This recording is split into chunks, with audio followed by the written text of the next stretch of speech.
Oliver Twist, or the Parish Boy's Progress, by Charles Dickens. Chapter 28. Looks after Oliver and proceeds with his adventures. "Wolves tear your throats," muttered Sikes, grinding his teeth. "I wish I was amongst some of you. You'd howl the hoarser for it." As Sikes growled forth this imprecation with the most desperate ferocity that his desperate nature was capable of, he rested the body of the wounded boy across his bended knee, and turned his head for an instant to look back at his pursuers. There was little to be made out in the mist and darkness, but the loud shouting of men vibrated through the air, and the barking of the neighbouring dogs, roused by the sound of the alarm bell, resounded in every direction.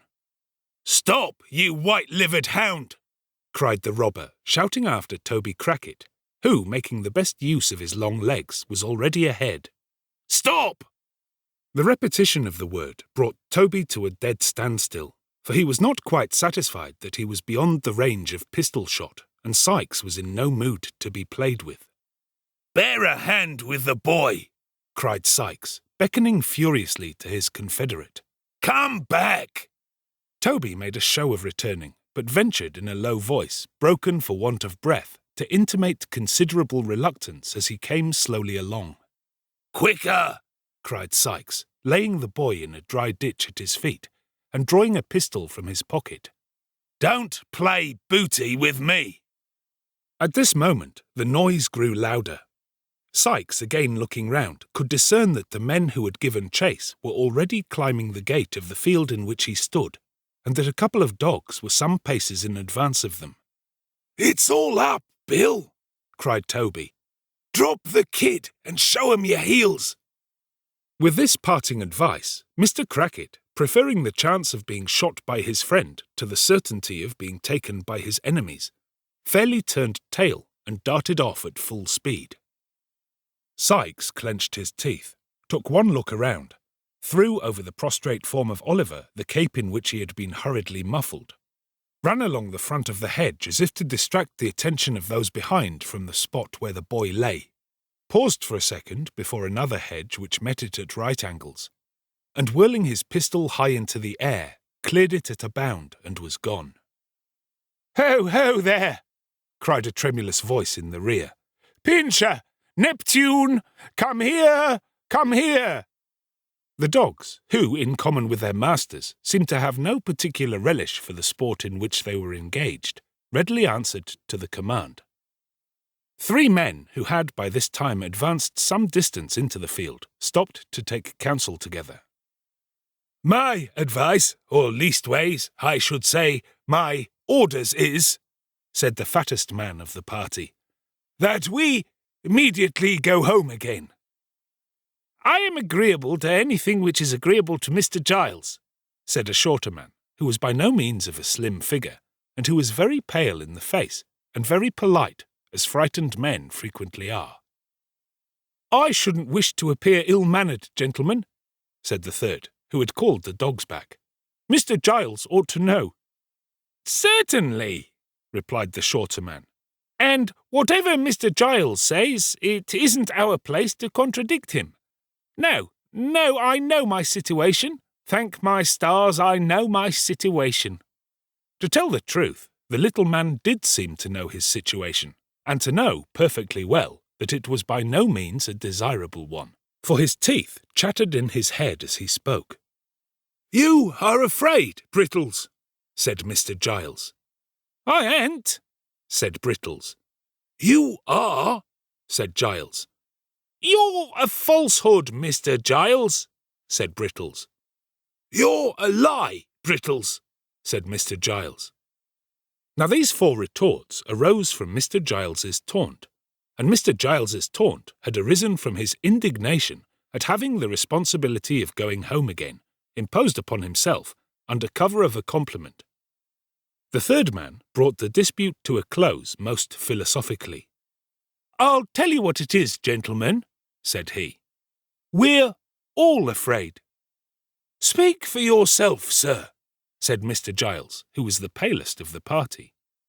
"So I do," replied the man. "It's natural and proper to be afraid under such circumstances. I am." "So am I," said Brittles.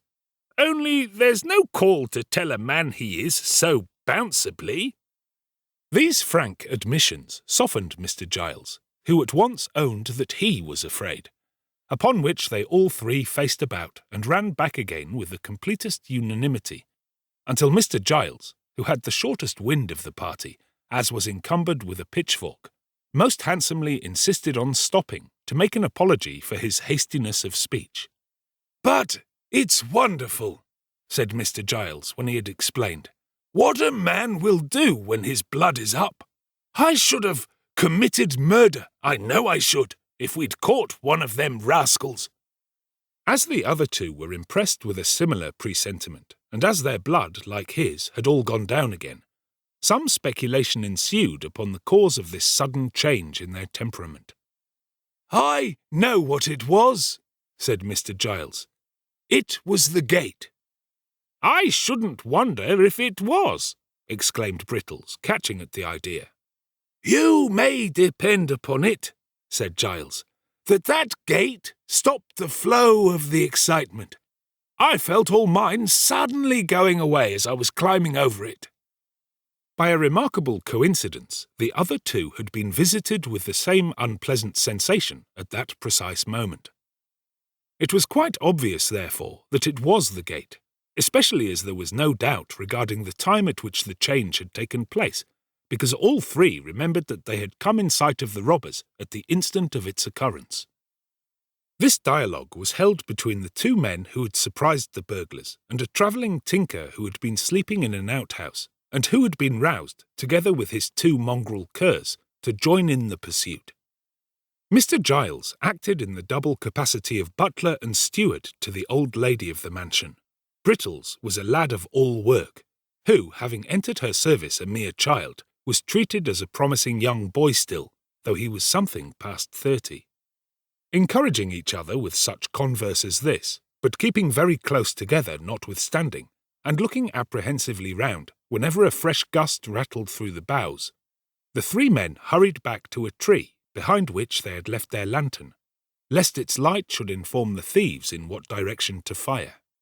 Catching up the light, they made the best of their way home at a good round trot, and long after their dusky forms had ceased to be discernible, the light might have been seen twinkling and dancing in the distance, like some exhalation of the damp and gloomy atmosphere through which it was swiftly borne. The air grew colder as day came slowly on, and the mist rolled around the ground like a dense cloud of smoke. The grass was wet, the pathways and low places were all mire and water. The damp breath of an unwholesome wind went languidly by with a hollow moaning. Still, Oliver lay motionless and insensible on the spot where Sikes had left him. Morning drew on apace. The air became more sharp and piercing as its first dull hue, the death of night rather than the birth of day, glimmered faintly in the sky. The objects, which had looked dim and terrible in the darkness, grew more and more defined, and gradually resolved into their familiar shapes. The rain came down thick and fast, and pattered noisily among the leafless bushes, but Oliver felt it not as it beat against him, for he still lay stretched, helpless and unconscious on his bed of clay. At length, a low cry of pain broke the stillness that prevailed, and uttering it, the boy awoke. His left arm, rudely bandaged in a shawl, hung heavy and useless at his side. The bandage was saturated with blood. He was so weak that he could scarcely raise himself into a sitting posture. When he had done so, he looked feebly round for help and groaned with pain. Trembling in every joint from cold and exhaustion, he made an effort to stand upright, but shuddering from head to foot, fell prostrate on the ground. After a short return of the stupor in which he had been so long plunged, Oliver, urged by a creeping sickness at his heart, which seemed to warn him that if he lay there he must surely die, got upon his feet and essayed to walk. His head was dizzy, and he staggered to and fro like a drunken man. But he kept up nevertheless, and with his head drooping languidly on his breast, went stumbling onward, he knew not whither.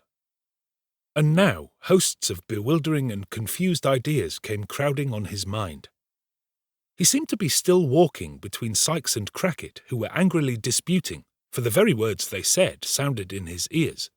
And when he caught his own attention, as it were, by making some violent effort to save himself from falling, he found that he was talking to them. Then he was alone with Sikes, plodding on as on the previous day. And as shadowy people passed them, he felt the robber's grasp upon his wrist. Suddenly, he started back at the report of firearms. There rose into the air loud cries and shouts. Lights gleamed before his eyes. All was noise and tumult, as some unseen hand bore him hurriedly away. Through all these rapid visions there ran an undefined, uneasy consciousness of pain which wearied and tormented him incessantly.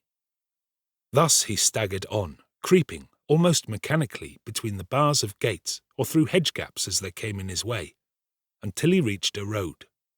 Here the rain began to fall so heavily that it roused him. He looked about and saw that at no great distance there was a house which perhaps he could reach.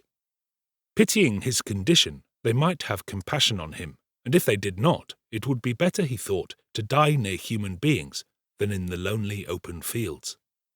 He summoned up all his strength for one last trial and bent his faltering steps towards it. As he drew nearer to this house, a feeling came over him that he had seen it before. He remembered nothing of its details, but the shape and aspect of the building seemed familiar to him. That garden wall. On the grass inside he had fallen on his knees last night and prayed the two men's mercy. It was the very house they had attempted to rob. Oliver felt such fear come over him when he recognized the place that for the instant he forgot the agony of his wound and thought only of flight. Flight! He could scarcely stand, and if he were in full possession of all the best powers of his slight and youthful frame, whither could he fly? He pushed against the garden gate. It was unlocked and swung open on its hinges. He tottered across the lawn, climbed the steps, knocked faintly at the door, and his whole strength failing him, sunk down against one of the pillars of the little portico. It happened that about this time, Mr. Giles, Brittles, and the tinker were recruiting themselves after the fatigues and terrors of the night with tea and sundries in the kitchen. Not that it was Mr. Giles's habit to admit to too great familiarity the humbler servants, towards whom it was rather his wont to deport himself with lofty affability, which, while it gratified, could not fail to remind them of his superior position in society. But death, fires, and burglary make all men equals, so Mr. Giles sat with his legs stretched out before the kitchen fender, leaning his left arm on the table, while with his right he illustrated a circumstantial and minute account of the robbery, to which his bearers, but especially the cook and housemaid who were of the party, listened with breathless interest. "It was about 2:30, said Mr. Giles. "Or I wouldn't swear that it mightn't have been a little nearer 3, when I woke up, and turning round in my bed as it might be so." Here Mr. Giles turned round in his chair and pulled the corner of the tablecloth over him to imitate bedclothes. "I fancied I heard a noise." At this point of the narrative, the cook turned pale and asked the housemaid to shut the door, who asked Brittles, who asked the tinker, who pretended not to hear. "Heard a noise," continued Mr. Giles. "I says, at first, this is illusion, and was composing myself off to sleep, when I heard the noise again, distinct." "What sort of a noise?" asked the cook. "A kind of bustling noise," replied Mr. Giles, looking round him. "More like the noise of powdering an iron bar on a nutmeg grater," suggested Brittles. "It was when you heard it, sir," rejoined Mr. Giles. "But at this time it had a busting sound. I turned down the clothes," continued Giles, rolling back the tablecloth, "sat up in bed, and listened." The cook and housemaid simultaneously ejaculated, "Law!" and drew their chairs closer together. "I heard it now quite apparent," resumed Mr. Giles. "Somebody, I says, is forcing of a door or window. What's to be done? I'll call up that poor lad Brittles and save him from being murdered in his bed, or his throat, I says, may be cut from his right ear to his left without his ever knowing it." Here all eyes were turned upon Brittles, who fixed his upon the speaker and stared at him with his mouth wide open, and his face expressive of the most unmitigated horror.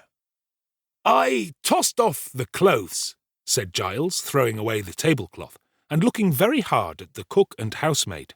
"Got softly out of bed, drew on a pair of—" "Ladies present, Mr. Giles," murmured the tinker. "Of shoes, sir," said Giles, turning upon him and laying great emphasis on the word. "Seized the loaded pistol that always goes upstairs with the plate basket, and walked on tiptoes to his room. 'Brittles,' I says when I had woke him, 'don't be frightened.'" "So you did," observed Brittles in a low voice. "We're dead men, I think, Brittles," I says, continued Giles. "But don't be frightened." "Was he frightened?" asked the cook. "Not a bit of it," replied Mr. Giles. "He was as firm, pretty near as firm as I was." "I should have died at once, I'm sure, if it had been me," observed the housemaid. "You're a woman," retorted Brittles, plucking up a little. "Brittles is right," said Mr. Giles, nodding his head approvingly. "From a woman, nothing else was to be expected. We, being men, took a dark lantern that was standing on Brittles' hob, and groped our way downstairs in the pitch dark, as it might be so." Mr. Giles had risen from his seat and taken 2 steps with his eyes shut to accompany his description with appropriate action, when he started violently in common with the rest of the company, and hurried back to his chair. The cook and housemaid screamed. "It was a knock," said Mr. Giles, assuming perfect serenity. "Open the door, somebody." Nobody moved. "It seems a strange sort of thing, a knock coming at such a time in the morning," said Mr. Giles, surveying the pale faces which surrounded him, and looking very blank himself. "But the door must be opened. Do you hear somebody?" Mr. Giles, as he spoke, looked at Brittles, but that young man, being naturally modest, probably considered himself nobody, and so held that the inquiry could not have any application to him. At all events, he tendered no reply. Mr. Giles directed an appealing glance at the tinker, but he had suddenly fallen asleep. The women were out of the question. "If Brittles would rather open the door in the presence of witnesses," said Mr. Giles after a short silence, "I am ready to make one." "So am I," said the tinker, waking up as suddenly as he had fallen asleep. Brittles capitulated on these terms, and the party, being somewhat reassured by the discovery, made on throwing open the shutters, that it was now broad day, took their way upstairs with the dogs in front. The 2 women, who were afraid to stay below, brought up the rear.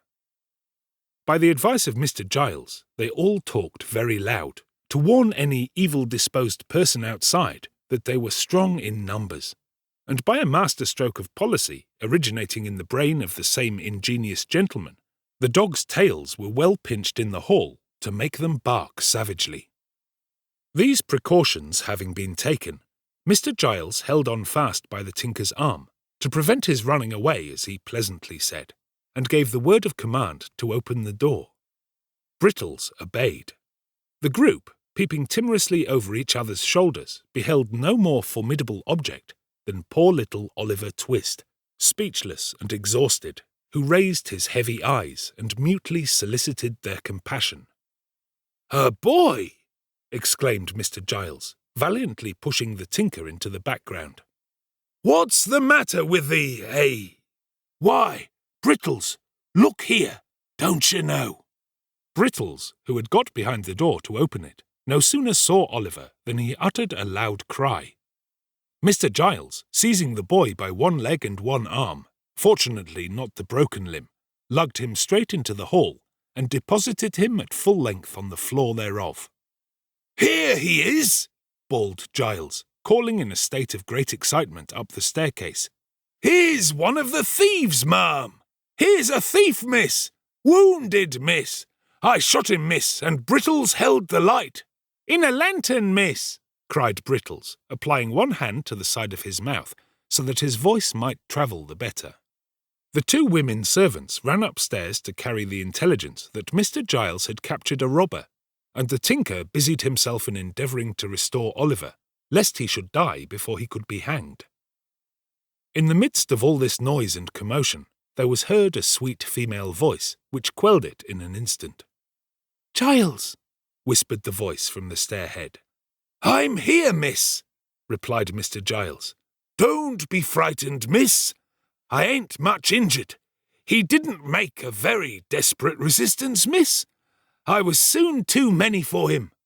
"Hush!" replied the young lady. "You frightened my aunt as much as the thieves did. Is the poor creature much hurt?" "Wounded desperate, miss," replied Giles with indescribable complacency. "He looks as if he was a-going, miss," bawled Brittles in the same manner as before. "Wouldn't you like to come and look at him, miss, in case he should?" "Hush, pray, there's a good man," rejoined the lady. "Wait quietly only one instant while I speak to aunt." With a footstep as soft and gentle as the voice, the speaker tripped away. She soon returned with the direction that the wounded person was to be carried carefully upstairs to Mr. Giles's room, and that Brittles was to saddle the pony and betake himself instantly to Chertsey, from which place he was to dispatch with all speed a constable and doctor. "But won't you take one look at him first, miss?" asked Mr. Giles, with as much pride as if Oliver were some bird of rare plumage that he had skilfully brought down. "Not one little peep, miss?" "Not now for the world," replied the young lady. "Poor fellow! Oh, treat him kindly, Giles, for my sake." The old servant looked up at the speaker as she turned away, with a glance as proud and admiring as if she had been his own child. Then, bending over Oliver, he helped to carry him upstairs with the care and solicitude of a woman.